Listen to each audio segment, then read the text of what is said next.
On this Sunday night, a COP win or a COP out? The world reacts to the global climate deal. We want to move quickly because this is really important. The big melt in Canada's north. The land is changing dramatically. The impermanence of permafrost. Extreme restrictions return to Europe. The winter surge is coming. The cautionary tale for North America. Plus the mental health handbook being handed out on Parliament Hill. Global National with Robin Gill. Good evening and thank you for joining us. As the dust settles on the COP26 climate summit, how it went depends entirely on who you ask. A deal may have been struck, but an 11th hour edit to soften the language around coal is causing particular concern among developing nations, more vulnerable to the effects of global warming. These are countries on the front line of climate change. And in terms of China and India, they will, on this particular issue, have to explain themselves to the developing countries. But Canada is championing the deal as a groundbreaking success. Abigail Bimman has our top story tonight. Glasgow has sounded the death knell for coal power. But did it? Many are disappointed in the last-minute language revision to phase down coal rather than phase it out. And I am too.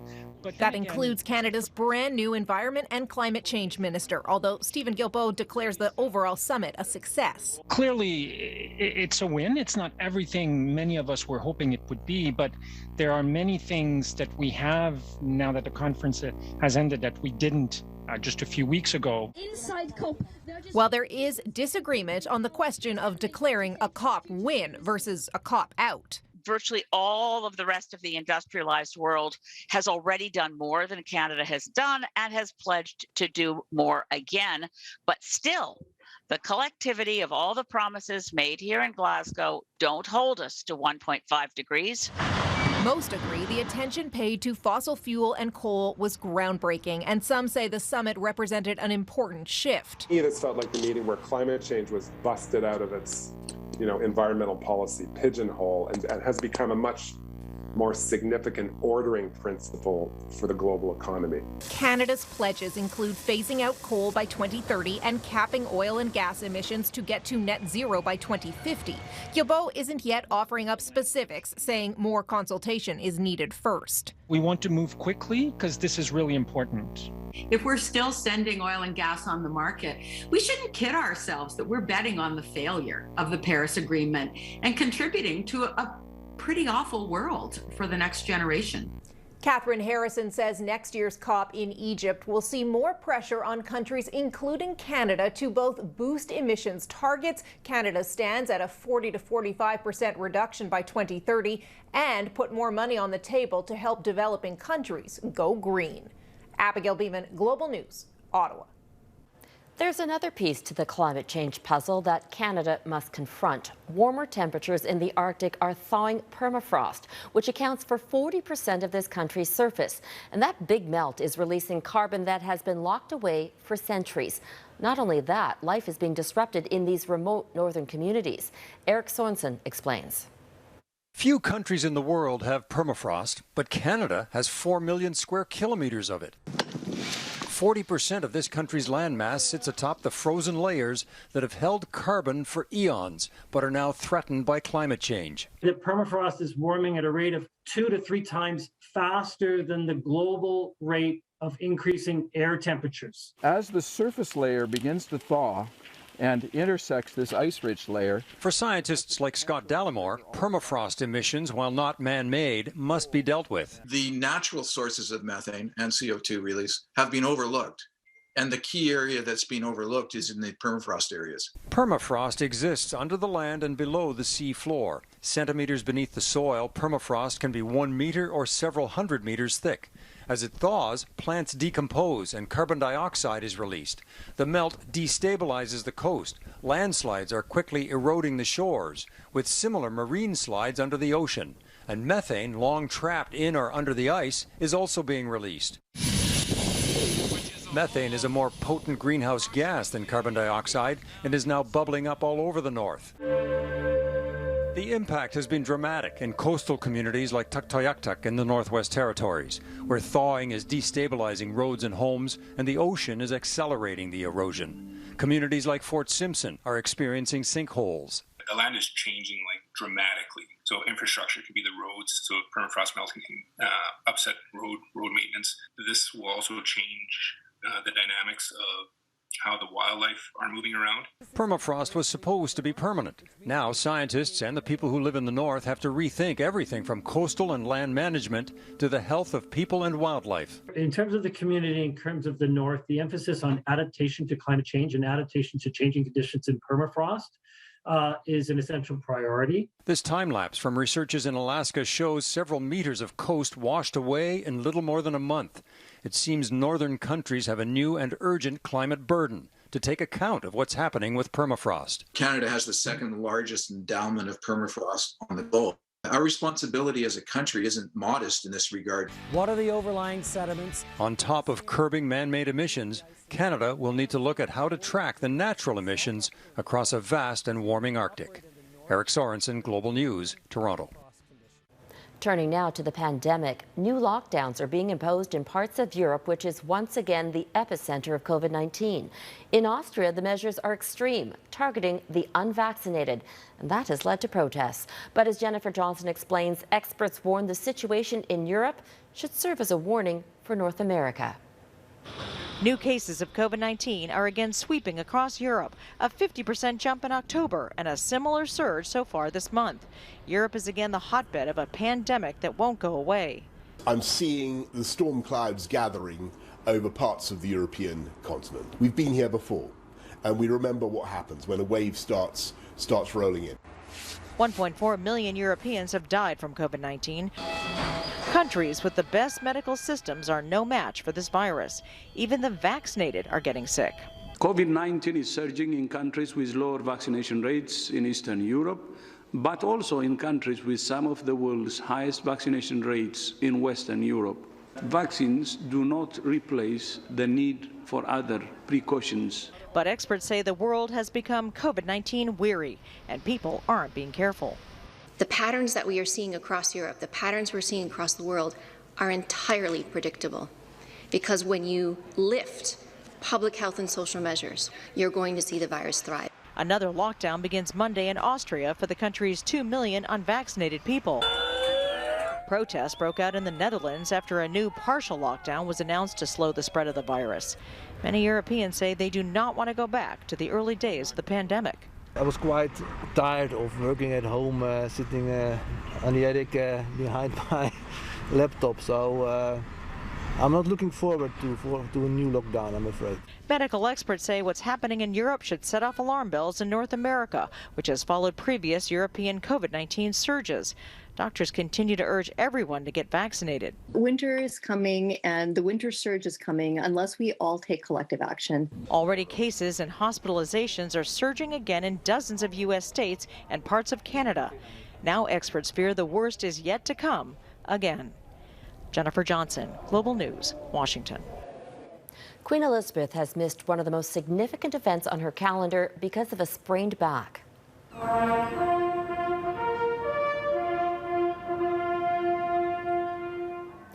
She was unable to attend London's Remembrance Sunday service, Britain's ceremony to honor those who have lost their lives to war. Members of the royal family, including her son Prince Charles, did appear. He laid a wreath on her behalf. This was set to be the first public appearance for the monarch since being hospitalized last month. The Queen issued a statement saying she was disappointed. She attaches great importance to this day because she served in the Second World War as an army driver and mechanic. British counter-terrorism police are investigating a deadly car explosion at a hospital. Officers were called to the Liverpool Women's Hospital shortly before the blast. One person was killed and another injured. So far, 3 men have been arrested under the Terrorism Act. The Biden administration in Washington has voiced its support for Poland in its border standoff with Belarus. It comes as the Polish government considers asking NATO to hold emergency talks over the escalating situation.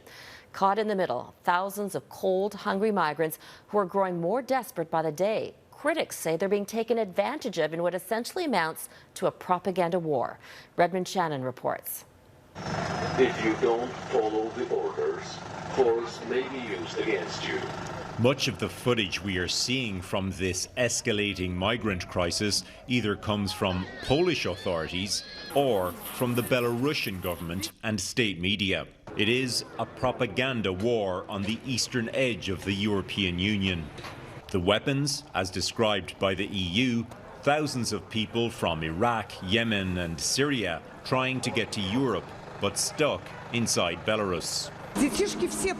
All the kids have got food now, this Belarusian woman tells state media. Poland and the EU say Belarus engineered the crisis by facilitating their passage up to the border. Belarusian leader Alexander Lukashenko denies this. His state media reported that Polish forces pushed 60 migrants back into Belarus on Saturday after they tried to enter Poland, something that would be against international law but was recently made legal in Poland. Polish leader Mateusz Morawiecki wants NATO to intervene and the EU to fund a border wall. The EU plans to slap Belarus with more sanctions Monday. Lukashenko has threatened to block a Russian gas pipeline to Europe if that happens. His main backer and ally, Russian President Vladimir Putin, dismissed the wisdom of such a move and denies Russia has any involvement in the standoff. Temperatures are now dropping below zero. At least 9 migrants have died, some due to hypothermia. Poland, which has seen an erosion of judicial and press freedoms in recent years, is not allowing journalists or NGOs near the scene. We shouldn't underestimate how important it is to have access to proper confirmed data through the presence of media and observers. This pregnant Iraqi woman who made it into Poland said the ordeal was the most tiring experience of her life, but she would do it all again for her children. Redmond Shannon, Global News, London. The son of former dictator Muammar Gaddafi is running for president of Libya. Saif al-Islam Gaddafi has submitted his paperwork to run in the election next month. The exact date of the vote is still up in the air over fears of violence and disruption. It's also unclear whether he will even be allowed to run. Gaddafi, like his father, has been accused of numerous war crimes, and his election would likely be resisted by several countries. He's largely stayed out of the public eye since his father was captured and killed in 2011. Saif al-Islam was also captured, but freed 6 years later. Prime Minister Justin Trudeau has raised his concerns about the deteriorating situation in Ethiopia in a phone call with his Ethiopian counterpart, Abiy Ahmed. A readout from the Prime Minister's office states Trudeau emphasized the need to respect human rights and to ensure unhindered humanitarian access and delivery of humanitarian assistance to those affected by the conflict. The Ethiopian military has been battling rebel factions from the northern region of Tigray for more than a year. All sides have been accused of human rights abuses, some of which may amount to war crimes, according to a recent UN investigation. Today, the African Union warned talks to end the conflict won't succeed without an immediate ceasefire. Coming up, politics is a blood sport, which is why some politicians are starting to focus on their own mental health.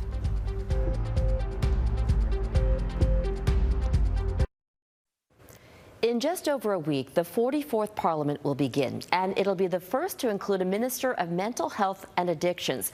It's a significant step, but the government has released few details about the new ministry. And as David Aiken explains, an all-party group of MPs is encouraging parliamentarians to make sure they focus on the mental health of Canadians and their own. Work on Parliament Hill. It's a dream for many, being at the center of political life in Canada. And there's lots of work. As many as 3,000 people have jobs as political staffers for the nearly 450 MPs and senators. You meet a good quality of people from throughout the country. Matt Conway spent a decade as a political staffer, but it was a decade that he says was difficult for him personally at times. There are times where all that stress, anxiety was literally paralyzing to the point where getting out of bed in the morning was nearly impossible. Work as a political staffer is a high-stakes job. Long hours, not a lot of money, and almost no job security. My next mistake is the one that's going to get me fired, and where am I going to be then? But though he was struggling, Conway felt he could not ask for help. Going to the chief of staff at the time wasn't an option because, in my view, that was putting my job and my career on the line. Now, though, as the new parliament gets underway, a group of parliamentarians is urging colleagues to pay more attention to their own mental health challenges and to the mental health of their staff. It's not an easy job. It is not a 9-to-5 job. It is a difficult task. Awareness is good, but it's not enough. Nova Scotia Senator Stan Kutcher and Toronto MP Ara Sachs supervise the production of a mental health handbook for parliamentarians. It's a resource guide to help MPs, senators, and their staffs. And we want to make sure that in this unique environment that we're working in, that our staff and ourselves have the resources and tools we need to be able to make good decisions. Conway says this focus on mental health is long overdue. But when people are exhausted mentally, that is not the good conditions, the proper conditions to have great policy decisions. Which means improving mental health among those working on Parliament Hill could have a payoff for the entire country. David Aiken, Global News, Ottawa. Still ahead, the excruciating effects of endometriosis and why it takes so long to diagnose. Endometriosis is an extremely painful gynecological disorder affecting more than 500,000 women in Canada. But experts believe that number is much larger. Thousands of patients are being misdiagnosed and, even worse, ignored. As Jamie Maraca reports, doctors at one Toronto hospital are sounding the alarm on what they call a substandard quality of care. Denise Natalini says she suffered excruciating period pains for more than 2 decades. It's to the point where I was on the couch in the fetal position sweating. But doctor after doctor brushed her symptoms off. My quality of life was terrible to the point where I no longer could teach. It turns out the now 50-year-old had endometriosis, a gynecological condition where endometrial tissue grows outside the uterus, causing pelvic pain, soreness during sex, heavy menstrual bleeding, cramping, and even infertility. It's estimated 1 in 10 women suffer from endometriosis, but in Canada, it takes upwards of 5 years on average to get a diagnosis. Toronto gynecologist Dr. Nicelio Lemos, who finally treated Natalini, says he has a 500 patient waitlist alone. Time between referral and surgery with me today is at 3 years because we simply don't have enough people. Lemos was recruited from Brazil in 2017. He says Canada is years behind in terms of testing and is still using an invasive abdominal surgery rather than the new standard, an MRI. I was shocked to hear the term diagnostic laparoscopy, which I hadn't heard for at least 15 years in Brazil. Experts say the fix is government funding. Health Canada says the onus is on provinces and territories. The funding is lacking, the understanding is lacking, the advocacy is lacking, and really the result is substandard care.